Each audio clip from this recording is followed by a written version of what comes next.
No!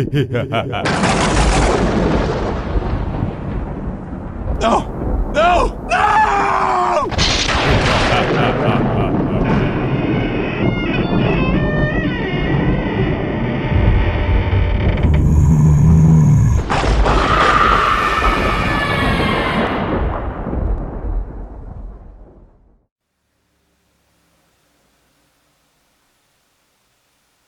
Hello there, everyone. Sebastian here, and welcome to some more of Sulli-Ween.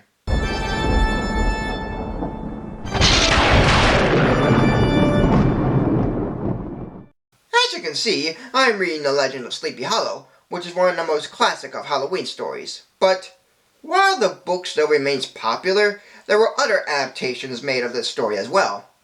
Of course, everyone knows the Disney animated short from The Adventures of Ichabod and Mr. Toad, which later became its own short film, but the story itself would be retold in various ways and incarnations, either being faithful or being very loose. And the version I'm going to discuss is a very loose adaptation, but it still manages to be its own thing, and it's Tim Burton's first attempt at reimagining the original story. And it's simply known as Sleepy Hollow.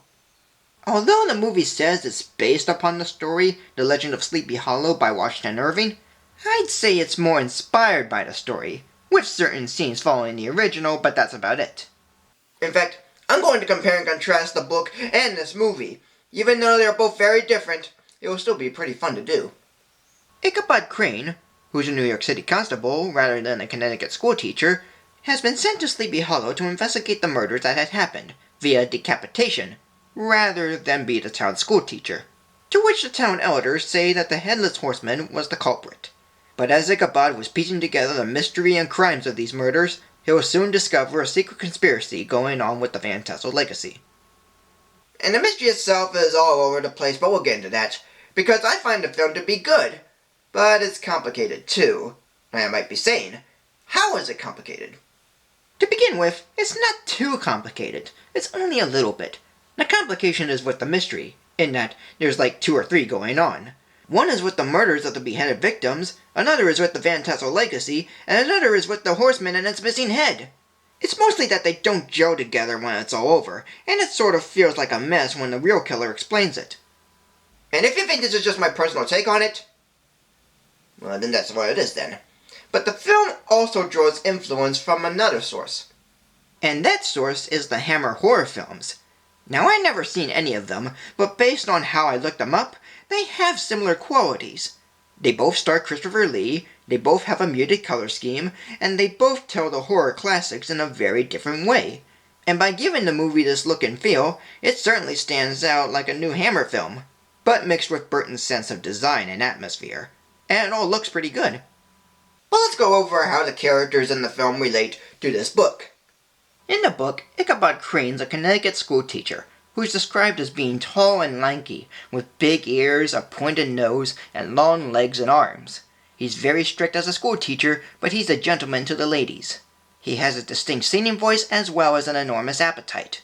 And though he enjoys reading and listening to ghost stories, he has a frightful imagination. But in the film, he's a New York City constable who looks like every other ordinary guy. He believes in sense and truth rather than faith and superstitions. But he still has the scared quality, even if it's more reality-based. So Ichabod in the book is a complex yet interesting person, but Ichabod in the film is a simple yet fascinating person, more on the account of Johnny Depp's acting. For the Headless Horseman's origin, the book has it as a Hessian soldier whose head was shot off by a cannonball during the Revolutionary War, and thus its ghost rides through the night in search of its head until it hits the church bridge, where it vanishes in a flash of fire. In the film, the horseman's a cold-blooded soldier who enjoys slashing and killing his enemies, until he was caught and his enemies cut off his head with his own sword. And so his ghost rides through the night slashing off heads until he finds a perfect fit, since his real head was stolen from his grave. And both versions are pretty cool, not to mention Christopher Walken's makeup that's really out there.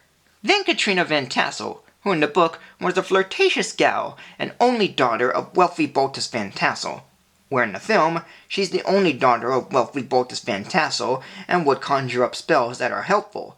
But she's not a flirtatious gal, though she has more feelings for Ichabod rather than Brom Van Brunt, aka Brom Bones, who in the book is the mischievous fellow, always pulling pranks, getting even with Ichabod, and trying to court Katrina.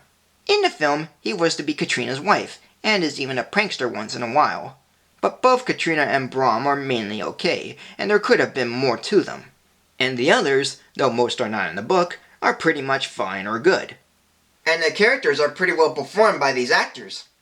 Johnny Depp plays Ichabod Crane, Christina Ricci plays Katrina Van Tassel, Miranda Richardson plays Lady Van Tassel, Michael Gambon plays Baltus Van Tassel, Casper Van Dien plays Brom Van Brunt, Jeffrey Jones plays Reverend Stenwick, Richard Griffins plays Magistrate Phillips, Ian McDermott plays Dr. Lancaster, Michael Goff plays Notary Hardenbrook, and Christopher Walken plays the Hessian Horseman.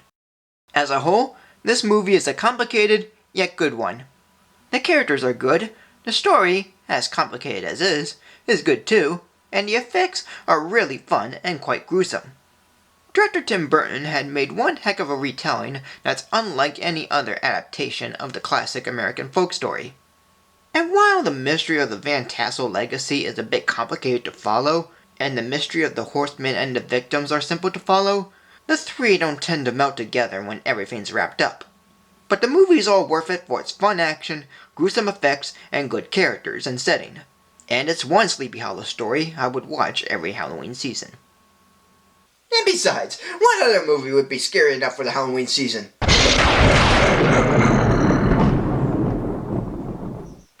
Okay, so today, this movie will be given a rating of 3 stars. So thank you for joining me. Like, comment, subscribe, follow me on Facebook or Twitter, and tune in next week for